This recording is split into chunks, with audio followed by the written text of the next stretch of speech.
Good morning po sa lahat nating mga viewers for today. This day is Thursday. Maraming salamat po. Amen. So, grace and peace to you from God our Father and the Lord Jesus Christ. So, I'm gonna read to you a passage according to Matthew chapter 15. Verse 21 to 28. So this is our today's scripture. So medyo marami. The whole story of the faith of Canaanite woman. So basahin po natin. So leaving that place, Jesus withdrew to the region of Tyre and Sidon. A Canaanite woman from the vicinity came to him crying out, "Lord, Son of David, have mercy on me. My daughter is suffering terribly from demon possession." So Jesus did not answer a word. "Send her away, for she keeps crying out after us." He answered, "I was sent only to the lost sheep of Israel." So the woman came and knelt before him. "Lord, help me," she said. He replied, "It is not right to take the children's bread and toss it to their dogs." "Yes, Lord," she said, "but even the dogs eat the crumbs that fall from their master's table." Then Jesus answered, "Woman, you have great faith. Your request is granted." And her daughter was healed from the very hour. So if you were going to expound, this passage about the faith of Canaanite woman, the great faith that she was shown to our Lord Jesus Christ in this time. Sabi niyo po, when Jesus Christ leaving that place, Jesus withdrew to the region of Tyre and Sidon. So umalis po siya sa place na yon. A Canaanite woman from the vicinity came to him. So malapit lang yung babae. So pumunta po siya sa ating Panginoon, to our Lord Jesus Christ, crying out. Came to him crying out. Talagang umiiyak siya. Amen. So sabi niya, he worshiped God. Sabi niya, "Lord, Son of David, have mercy on me. My daughter is suffering terribly from demon possession." So, her daughter was being vexed by a demon. Talagang sinasaktan yung anak niya ng demonyo. Amen. So Jesus did not answer a word. So in this passage, makikita natin that the Lord ignore or refuse. Parang binabaliwala siya, parang hindi siya pinapakinggan. Or talagang the Lord refused to answer her request. Amen. And then sinabi pa, so his disciple came to him and urged him, "Send her away." Parang pinakalis yung babae. Umalis ka dyan.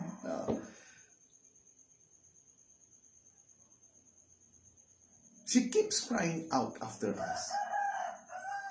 So he answered, and then Jesus answered, "I was sent only to the lost sheep of Israel." So, dumating ako dito, in this world, only for the chosen people, only for the children of God, which is the Israelite. Amen. The woman came and knelt before him. "Lord, help me," she said. Talagang, she is begging. He asked for mercy. He's trying to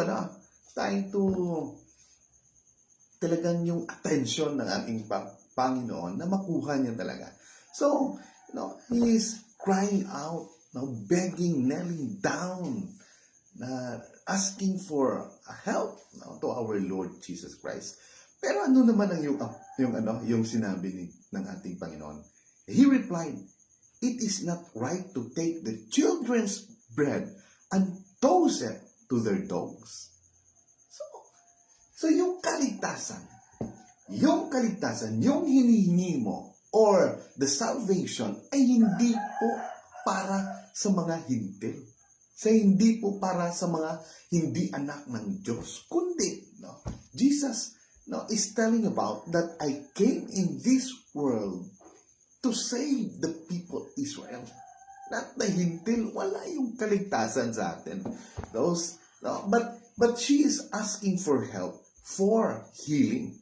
Pero ang sabi ng Panginoon, this healing, this grace, this favor that you are requesting at this moment, so it is not right to take the children's bread. Para po ito sa mga sa mga chosen people lang. So hindi ito dapat sa mga hindi niya mga kalahi. So sabi nung babae, "Yes, Lord," she said, "but even the dogs eat the crumbs that fall from their master's table." So yung ginawa ng babae, kanina lang, the Lord Jesus Christ refused or ignore yung kahit na yung presensya niya, hindi pinapansin or kahit yung worship niya, yung praising niya, "Son of David, have mercy on me." But hindi siya iniintindi ng Diyos. Pero nung sinabi niya, masakit itong sinasabi ng Diyos sa kanya Pero sabi niya, "Yes, Lord," she said, "but even the dogs eat the crumbs that fall from their master's table." Wow! Iniba niya yung approach. Iniba niya yung approach. Amen. That's why Jesus said, sabi ng Diyos, then Jesus answered, "Woman, you have great faith. Your request is granted," and her daughter was healed from that very hour. Amen. So sometimes in our life, in our prayer life, we need to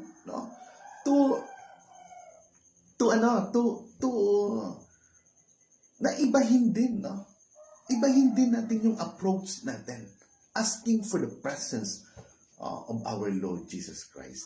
Kasi sometimes we pray, we kneel down begging, sabi nga nila, pity prayer.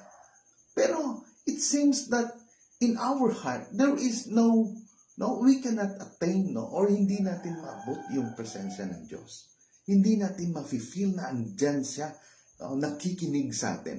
Pero when this Canaanite woman, iniba niya po yung approach niya sa ating Panginoon. Sinabi niya, even this kaligtasan, even this healing na hindi para sa mga Hintil or Gentiles.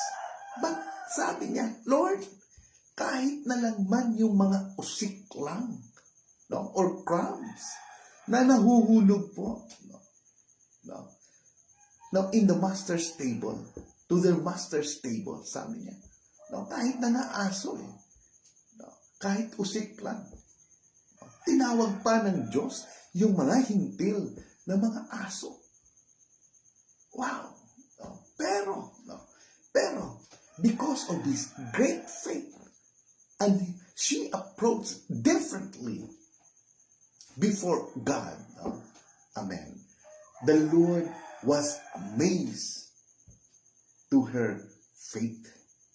And immediately, God answered her prayer request. Sabi ng Diyos, "Your request is granted." Wow! Napakagandang pakinggan po. And her daughter was healed from that very hour. So that's why, to all my friends, we will approach God. Yung pinakamagandang approach po, "Lord, I know that I am a sinner. Pero, Lord, I know that your love is unconditional love. No? Talagang wala ka namang pinipili, Lord eh. No? Kahit kaunti lang ng inyong pagmamahal, ng iyong awa. No? What I want is your grace will abound, no, in my life. The good health will abound in my life. Your blessing, na talagang nagfo-flow, no, sa ating buhay. So, napakagandang pakinggan, no, yung mga ganung klase. And then, because of this passage, hindi lang po yan, even the centurion, dun din po sinabi ng ating Panginoon, what a great faith. No? Ito yung mga faith na hinahanap ko na hindi ko makikita sa mga anak ng Diyos, which is the chosen people. Amen. So, that's it. No? Maraming salamat po, no, sa kaunting panahon na inyong inuukol. Every time you view nyo po, no, yung itong devotional, morning devotion. Actually, it is around 4 o'clock in the morning. So, we thank God for your time. Sa lahat po ng mga friends ko sa Facebook at sa lahat po ng mga kaklase ko, sa lahat ng mga friends ko po, lahat ng mga member of the United Pentecostal Church, and all my friends here in Pigkawayan, in different places and barangays of this municipality, and also to all my friends out there, my classmates in abroad, and also sa lahat po ng mga nanunood, Luzon, Visayas at Mindanao. So, magandang umaga po sa lahat. May the grace of the Lord Jesus Christ be with your spirit. May His blessing, may His favor, good health, divine protection, and also His provision, supply, and also good health. Amen. Especially His presence will abound in your life, every day in your life. So God bless everyone. Good morning once again, and Shalom. Amen. God loves you very much. Amen.